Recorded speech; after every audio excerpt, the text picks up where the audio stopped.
my name is Jill Bowen, CEO of Northwestern Medical Center, and your host of the NMC Health Beat Show, dedicated to discussing hot healthcare topics. Today on our show, I'm joined by Judy Ashley and Dr. Elisabeth Fontaine. Judy is the District Director of the St. Albans office of the Vermont Department of Health, and she co-chairs the Community Committee on Healthy Lifestyles. Dr. Elisabeth Fontaine works with Northwestern OB/GYN and also has an interest in lifestyle medicine, and she's the medical director of our program. And it's developing a lifelong integrated approach to wellness. So I've asked these women to join us to talk about a new initiative called Rise Vermont.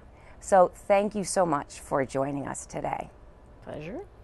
So let's just jump right into it. And so what is Rise Vermont, Judy? Well, that's a big question.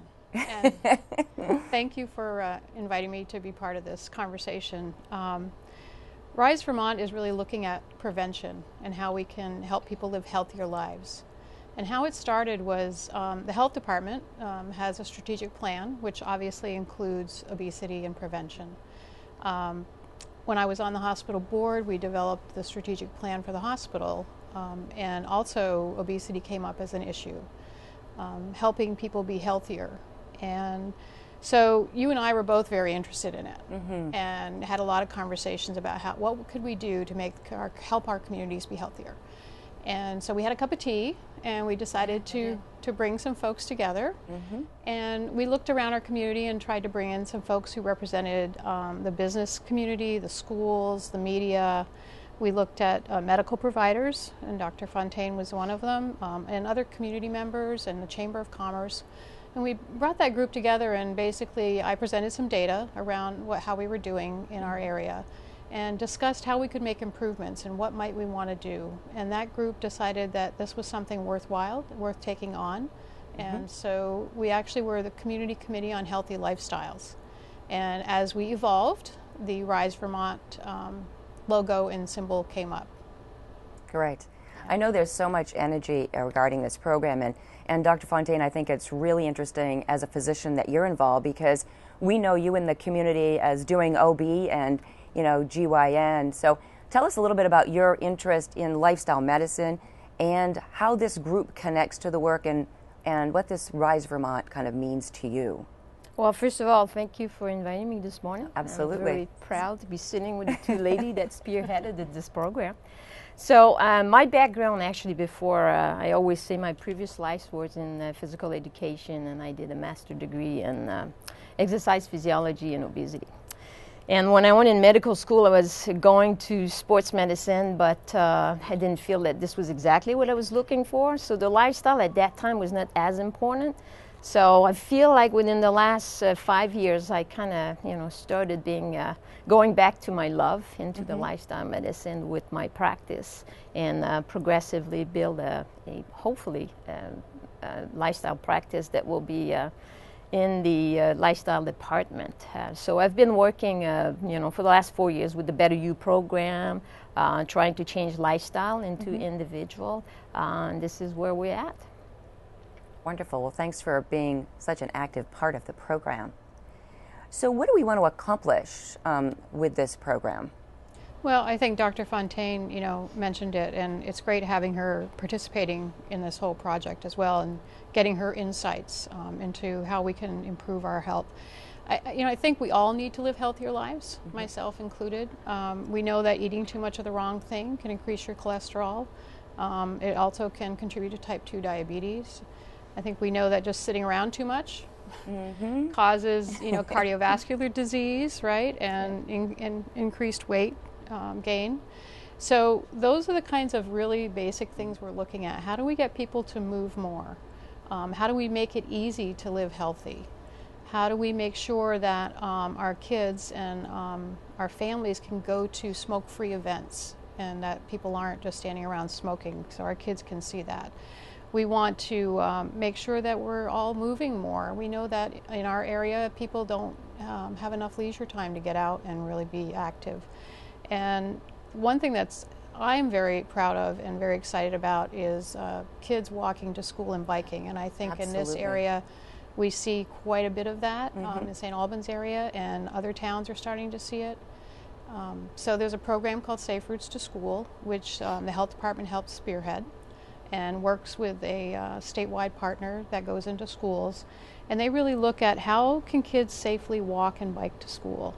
It's a great program because someone comes into the school and works with a team, and they look at a lot of things like education, engineering, how safe is it to walk to the schools or bike to the schools, and then there's evaluation and encouragement with the kids.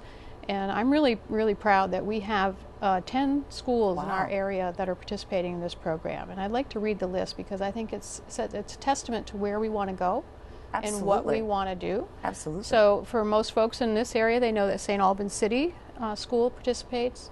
St. Albans Town School is participating now. So when you see those kids and parents out walking and biking in this area, that's part of what this program is about. Swanton is starting to have an active program. Bakersfield as well. Wonderful. Richford, Fairfax and Fairfield have just started participating in this program. And then we have 3 schools over in Grand Isle that are participating. Isle of Mont School has been participating for quite a while, and Folsom Educational and Community Center, and then the Grand Isle School. So all of these schools are working with what we call a travel plan, which they can help implement. It's like a step-by-step way to improve the biking and walking to school. So that's an example of where we want to go. And we know that kids who walk and bike to school will continue to do that, and we get the parents out and teachers out, and it's just a fantastic program. That's terrific. It is. It's terrific. And it shows how it's really snowballing and getting across the entire Franklin and Grand Isle. I mean, we're moving. It's great. One of our goals for Rise Vermont is we had 4 schools when we first started talking about this 2 years ago. And we set a goal of 10 schools. We have 10 schools now. Wow. So now it's helping to support them to implement their travel plans and what they need. So yeah, it's fantastic. It's a really good program. That is terrific. Yeah. Wow. So that's a great, my next question, Dr. Fontaine, is really, taking that first step to making the change. And so once something starts, it sounds like schools, get on board. So even as individuals, how do we take that first step to really true lifestyle change? But it's fantastic to hear what's going on there, because into the clinic in itself, we're trying to teach, the important thing of healthy lifestyle, discussing, the risk factor. But at a certain level, you have to have a place where these individuals can start. Right. And a program like Rise Vermont touch every single aspect of the individual, school, the community, the business, where they work. And then when these people comes back to the clinic where they discuss with a physician, it could be me as the lifestyle physician, but their primary care, then we can have a big discussion and hoping that the community is starting to make all these moves. So for me, it's huge. It's fantastic. So it is hard to I think the biggest thing is the behavioral component. Is one thing to teach what's important to do, but in order to touch the behavior, there's a lot of work to do, and I think that having some wellness champion in different community will make a big difference. Great. That's great. I know everybody's listening about this because it's so hard to get started. It is. To get on the journey for that. So Rise Vermont, I mean, we're in Franklin and Grand Isle County, so how did it get its name, Rise Vermont?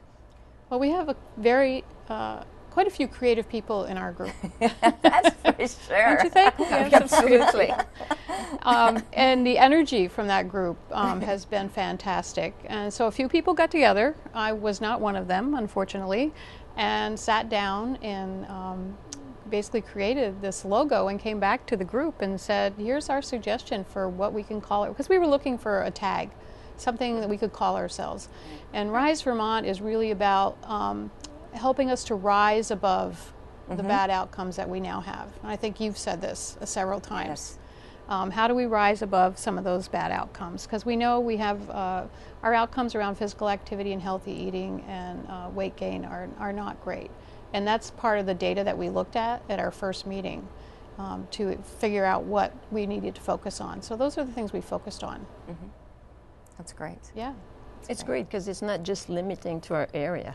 It's Right. Rise Vermont. That's right. So I like it. I Right. really like the Well, broad we have high goals There you go. to go into Vermont, and not just our Franklin and Grand Isle counties. We want to be a model for the whole That's whole right. state. That's right. We will. And we will. That's We right, will we be a will. model for the whole state. We're sure we can make a positive impact in the home. I mean, people. It starts with the behavior, individual behavior, and you have to take that first step. And in schools, I know our schools are doing some great things around the walking and biking, but also around improving their menus for healthy choices for kids at school. And at work, I think, the workplace definitely has a role to play in this, that people spend a lot of time at work. I know I do. And how do we promote, healthy lifestyles at work, including, eating good foods and getting out and taking a break and going for a walk, or even if it's inside the building, which as winter's approaching, and actually winter is gone by, right? We're showing this in February, sorry. But it's hard to get out in the winter, so walking around inside of a building, helps. And then, with your friends and family. Exactly. I think that's key as well, helping, the environment you're in, the friends and family. Absolutely. The more people we are at it, and the more we'll be, going through. It's just what we need. Exactly. Well, there's such a vibrancy that's popping in each of the communities as well. So it's it just seems to be, really central to how the community wants to function and engage folks, and all different types of activities. So there's not just one thing. It's really some really neat, exciting ideas are happening. Well, I go back to the schools, because as we know, the schools are a key pivotal point in every community. Exactly. People rally around the schools, parents and grandparents go to functions at schools, aunts and uncles. I mean, so the schools are a key indicator, and again, starting at that young age with You kids. bet. And the kid has such a huge impact on their parents. Yes. So that it's, I don't work as often myself with, children, Right. but I do realize that they have a huge impact on their parents, on their decision of what they're going to be eating or moving. So it is huge. Yeah, school are important. Yeah. And one of the things that the schools do, and we've done at various events, is a taste testing. So a child might try a kiwi, and then tell the parent when they go to the grocery store, let's buy a kiwi, but they may have never tried a kiwi before. Or a red pepper or something like that. So kids do have a big influence on their families. So, Dr. Fontaine, I know everybody wants to know. I mean, we all can do something like for 12 weeks. We all can get motivated, but what's the key to sustaining the change? Well, I think that's what we were discussing earlier. It is easy to try to help people in the office and tell them or dictate them, as an expert, what they're supposed to be doing. But a program like RISE allows us to be there and help them to accomplish this and maintain it. So when we're going to have our champion, we can do an evaluation like the health risk appraisal, and then we're going to have our wellness portal with the hospital that will allow people to educate themselves. So we're going to stay with them to their journey so that they can hopefully stay healthy.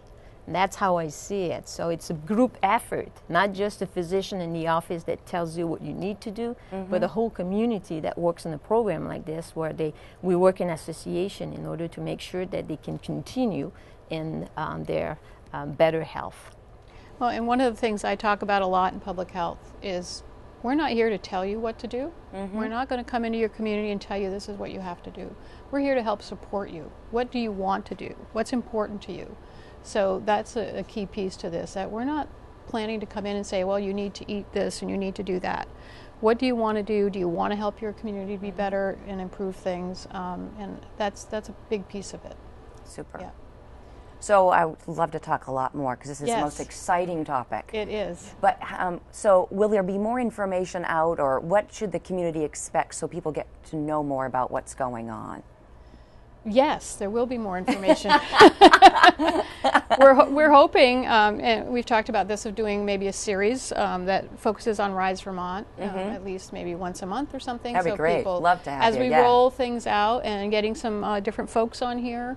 I know Swanton is doing some incredible work over there with the schools and with the village, people who work in the village, and some of the businesses over there are doing great things. So, maybe getting somebody from there, talking to other community members, and just talk about how this is really going to work in actuality. Because there's a lot of programs and a lot of things, and people have a lot of opportunities to participate. So how are we going to be different? So maybe we can start talking about how that's going to work. Great. Well, thank you so much. It's been such a pleasure talking with both of you, and I know there's probably many more questions, and we'll have you on again so we can continue on this journey together. Fantastic. So thank you so much. Yeah, thank you. So this is Jillberry Bowen, CEO of Northwestern Medical Center and your host of the NMC Health Beat Show. Thank you for joining us today.